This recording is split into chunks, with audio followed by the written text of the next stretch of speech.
सबसे बड़ी कोशिका किसकी होती है? शुतुरमुर्ग का अंडा। कोशिका की खोज रॉबर्ट हुक ने की थी। धातुओं का प्रयोग पटाखों में किया जाता है। विद्युत की सुचालक अधातु ग्रेफाइट है। घर्षण बल गतिशील वस्तुओं पर लगता है। गिरते हुए सेब पर गुरुत्वाकर्षण बल लगता है। एंथ्रेक्स रोग मनुष्य में और मवेशियों दोनों में होता है। कौन सा कोशिकांग आत्मघाती थैली कहलाता है? लाइसोसोम को आत्महत्या का थैला कहते हैं। कोक का शुद्ध रूप कार्बन है। ईंधन का ऊष्मीमान किलो जूल पर केजी है।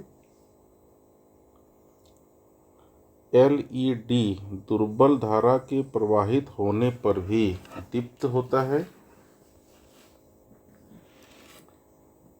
जो पिंड दूसरी वस्तुओं के प्रकाश से चमकते हैं उन्हें प्रदीप्त पिंड कहते हैं। एक उच्च आघात वर्ध्य धातु जिसका उपयोग खाद्य पदार्थ को पैक करने के लिए किया जाता है वह एल्यूमिनियम है। वायुमंडल में ऑक्सीजन गैस 21% है।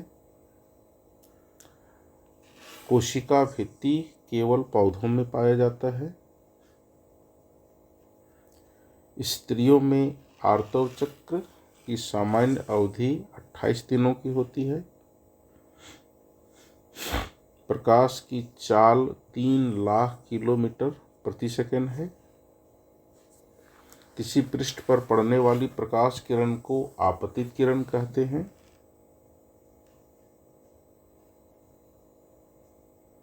पीतल मिश्र धातु है। संश्लेषित रेशे की छोटी इकाइयों से बने होते हैं। संश्लेषित रेशे बहुलक से बने होते हैं। गेहूं की रस्ट कवक से होती है। इनमें से स्ट्रेप्टोमाइसिन एक प्रतिजैविक है। नींबू का रस विद्युत का सुचालक होता है। कॉपर सल्फेट का रासायनिक सूत्र CuSO4 है।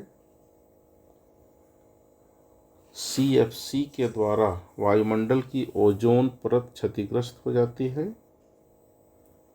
पेट्रोलियम पदार्थ के संघटक इनमें से सभी हैं।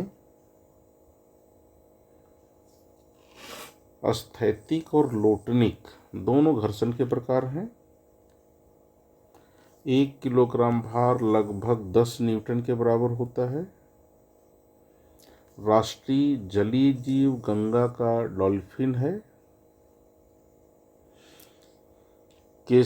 कोशिका केंद्र के अंदर क्रोमोसोम या गुणसूत्र पाया जाता है। कागज का 5 से 7 बार पुनः चक्रण संभव है। किशोरावस्था की शुरुआत 11 वर्ष से होती है। टेस्टोस्टेरोन पुरुष हार्मोन है। सोडियम को मिट्टी के तेल में डुबाकर रखा जाता है। बारूद में सल्फर पाया जाता है। प्रकाश के परावर्तन के 2 नियम हैं। नेत्र गोलक के अग्रभाग को कॉर्निया कहते हैं। एक दूसरे से संपर्क करने में ध्वनि हमारी सहायता करता है। समाप्त होने वाले प्राकृतिक संसाधन खनिज हैं। निम्नलिखित में से कौन सा अदहनशील है? पत्थर अदहनशील है। संश्लेषित रेशा नायलॉन है।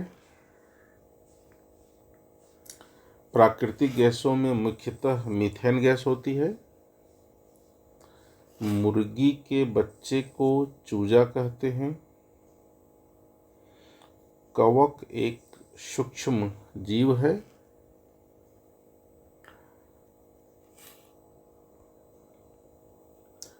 किस कारण से वन मृदा के नीचे दब गए? यहाँ ए और बी दोनों होगा, अर्थात सी सही उत्तर होगा। बेकेलाइट एक प्रकार का प्लास्टिक है। पेशी बल का उपयोग शारीरिक क्रियाकलापों को करने के लिए, कठिन कार्यों को करने के लिए, दोनों है, तो सही उत्तर सी होगा। पर्यावरण का अजैविक कारक वायु है। सामान्य सर्दी जुकाम वायरस या विषाणु के कारण होता है। वर्मी कंपोस्ट में केंचुआ का प्रयोग किया जाता है।